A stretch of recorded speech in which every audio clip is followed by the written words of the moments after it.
everyone, welcome to the Comic Era Movie Show. My name's Deshaun, and today I am here to make my top 5 Spider-Man movies. Now, I'm making this list because over the weekend, or throughout the week, there have been a lot of people talking about Marvel. Marvel has been the trendiest topic on Twitter. Honestly, this quarantine has really established one thing to me for sure, that the MCU and Marvel in particular is so freaking popular because it is always trending. Every time I go on Twitter, one of the most talked about things is Marvel or something Marvel adjacent. They were talking about Thanos. They were talking about Thor Ragnarok the other day. They were talking about John Krasinski. It's just like they were just talking about, and I'm gonna drop this here because I might not make a video about it later, about the confirmation that Sam Raimi is officially coming on to do Doctor Strange. And they also talked about this Spider-Man debate, and there was this huge Spider-Man debate about the best Spider-Man, and this Spider-Man, and that Spider-Man, and then of course, which led to the Andrew Garfield people going, Andrew Garfield was underrated and done wrong, and then it led to the Sony people who love Sam Raimi going, Sam Raimi was done wrong, and Tobey Maguire's Spider-Man will always be the best Spider-Man. Spider-Man 2 will always be the best movie, which led to a couple of minor, like mid-level, kind of upper, but not quite sides going, Spider-Man 2 is the greatest Spider-Man thing ever, and nothing will ever top it. And then this whole discussion broke out. Then a bunch of people that I know started making their top 10 lists. You got James Gunn making lists. It's nuts on Twitter right now. Everyone is bored. So am I. So I am making my top 5 Spider-Man movies list. Now, if you guys follow my channel, you kind of know where it's going to go. But I'm going to do it anyways. At number 5, I'm going to have to say would be the original Sam Raimi Spider-Man. The original Sam Raimi Spider-Man to me was a rough movie. I'm thinking about making a review about it. It was a rough movie to get. That movie has aged like spoiled milk. I don't get people who say that those are, I'm going to get to it. I don't get anyone who says those original Spider-Man movies aged well. No, they did not. That dialogue is cringe, man. Holy shit. I don't remember that. I don't remember lines like, you're out of it, Gobby. Out of your mind. The fuck was that? Some of that dialogue is just so bad, man. Some of the acting is so bad. And I was just like, whoa. But, I digress. This movie, when I was a kid, was so great. When I was a kid, I saw no flaws in this movie. I thought it was great. Second to X-Men, I think I liked the X-Men movie, original X-Men movie better, but I still enjoyed this movie. I enjoyed, I enjoyed the Green Goblin. I am one of the people who even to this day, I don't hate what they did with the Green Goblin, because I understand the Green Goblin's outfit and mask get-up is a little weird, and like the whole moving face thing was a little too fucking weird. But I'm not a fan. But personally, I'm not a fan of the Green Goblin who mutates, like the Ultimate Green Goblin who mutates into like a giant actual goblin. I don't like that. I've always liked the Green Goblin as a suit and a mask for the metaphor of him having to take it. For the metaphor of him having to take it off and just be like, oh my god, I am the Green Goblin. So for that, I did think I did think that a lot of the people, but good lord, Tobey Maguire was interesting because Tobey was a great. I thought he was a really good Peter Parker. Problem is, his version of Peter Parker is something ripped out of a 1980 like high school headline. The way he acts, he's just such a bitch. He's not even like a teenager. He's just a bitch, like his version of Peter Parker. But I digress. I still enjoyed a lot of this movie. The final fight sequence was good. Some of the CGI stand up. Some the skeletons, the skeleton falling. But anyways, moving on to my number 4. Spider-Man 2. I said it. Spider-Man 2 to me is much better than Spider-Man 1. It is leaps and bounds better than Spider-Man 1. But I wholeheartedly disagree about the idea that Spider-Man is the greatest Spider-Man of all time. I wholeheartedly disagree that it's even a top 10 comic book movie. Spider-Man 2 was a stepping stone for the future, for movies like The Dark Knight, Days of Future Past, Logan, and and a lot of movies in the MCU, particularly the ones that I think are actually more entertaining than that original Spider-Man 2. Now, for that being said, Spider-Man 2 is still an enjoyable movie. It's still an enjoyable movie. There's a little less hokiness in it. They cut back on the hokiness. There's not as many terrible dialogue scenes, though there are some terrible dialogue. Some that just make me roll my fucking eyes. But there still is not as much terrible dialogue. The scene where goddamn Doc Ock wakes up from the medical bay. I mean, from those surgeons trying to take off his his freaking arms, his extra arms, and that was a great scene. It's still a great scene, and still to this day, one of the best action scenes in a comic book movie is that train scene. It's still a great scene. The CGI on that scene still holds up to this day, and it's still a phenomenal scene. But the problem is, Mary Jane is the worst love interest of all time, and it was only hinted at in the first movie, but it was only solidified in this movie. She is an awful person. She manipulates Peter, she manipulates multiple people's emotions, she plays on them, she tries to force her way into she tries to force Peter to make moves that he doesn't want to make right now because he's trying to be honorable. She's just an awful person. I really never liked that Mary Jane. I didn't like her when I was watching it. And even watching it again, it made me feel uncomfortable that I was supposed to feel happy that she left Jonah Jameson's, husband just sitting there. He didn't do anything wrong. He did everything right, except she was using him, bullshitting, because she knew she was in love with Peter, which she's just randomly in love with Peter. I don't know really why. They really never talked up until this first movie, but I digress. She's awful. Harry's annoying to me in that movie.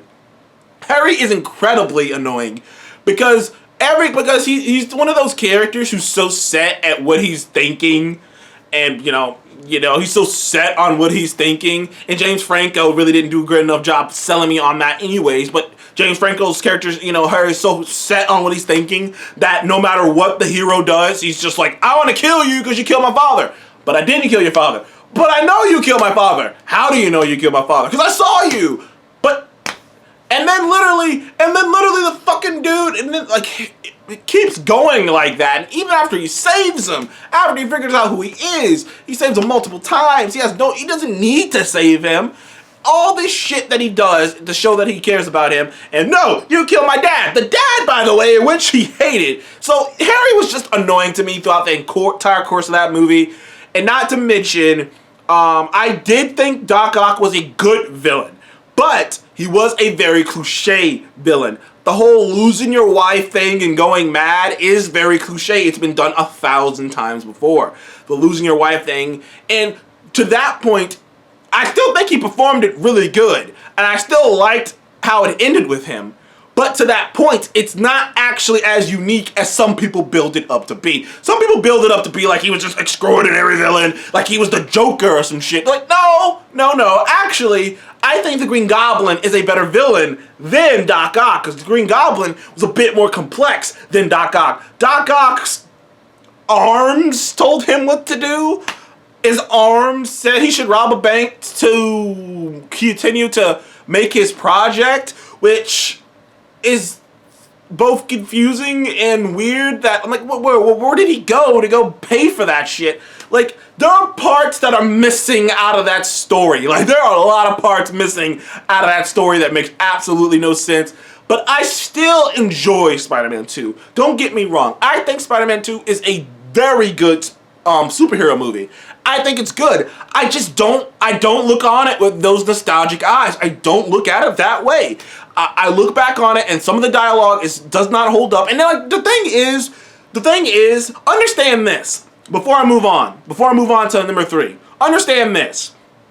If this movie was made today, it would be a much better movie. So this has nothing to do with the MCU, nothing to do with Sam Raimi. This is just because this movie was made at its time, and it just hasn't aged well to me. And it does not all movies age well. It was made at a time. Certain dialogue and certain things were let go because at the time we didn't know we could get any better. We didn't know we could elevate past that. And we all accepted as did I at the time, the faults of the movie, and went, you know what? That's just the times. You know, it just kind of went over our heads.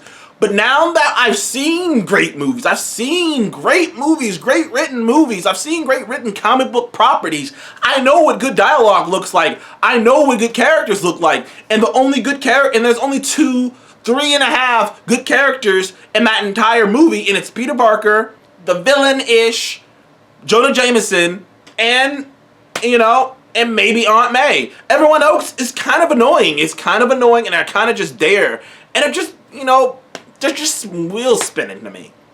My number 3 movie, and yeah, talk shit all you want, I don't give a fuck, is fucking Spider-Man Far From Home. Spider-Man Far From Home is number 3. Now, I love Far From Home, or I enjoyed Far From Home a great deal. I ended up giving it a 9, I believe. I don't quite enjoy it as much as Homecoming. Now, understand this. Far From Home is fun. It did something different with Spider-Man. He wasn't just stuck in New York City. Not only was he stuck in New York City, they went for a European trip vibe, like a National Lampoon trip vibe with it, with them going to Europe and going on this adventure and him trying to talk to MJ. But, and the 3 things really put this movie over the top to be a very enjoyable movie. First of all, the cast. I think the Spider-Man Far From Home, the MCU Spider-Man cast are one of the best casts in the MCU. They're just all fun, and they're just all, you know, vibrant kids who got their own things going on. You got Ned and his gaming ways, and Ned's awesome. You got, you know, the new MJ who's with her weird and, you know, gothic ways. They all feel real. All the characters in the Spider-Man franchise feel real. They feel like real people that you could meet in a store, real people that you could walk by and be like, I knew that girl. Every one of the characters in this movie, I know someone like them. And they feel real. So the cast is just fun to watch. I like watching them. Honestly, I would watch a movie with this Peter Parker just going to school. I would watch a show with this Peter Parker just going to school, doing school shit, because I just like the cast. And I'm not even I'm not even a teen drama guy, but I really enjoy this cast. So that is number 1. Number 2 is the aftermath of Endgame. And you getting to see how the aftermath was. And, you know, the Spider-Man people, I think they were the right people to be the Spider-Man movie was the right movie to come out right after Endgame, because it allowed us to take an approach. It allowed us to kind of lighten the mood from Endgame. It allowed us to go, look, calm it back, pull it back, people, pull it back. It's terrible, but we can't fucking cry about it all for fucking all day.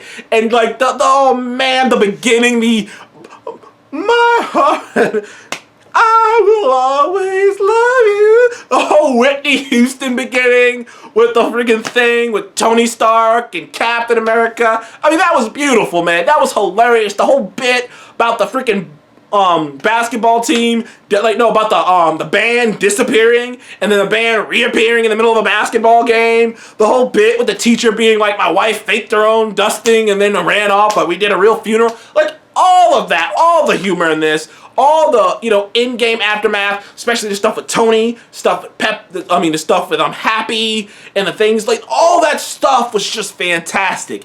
And number 3, Mysterio. Jake Gyllenhaal of Mysterio was fucking awesome. There's a scene, and you guys know what I'm talking about. The illusion scene made me shit my pants.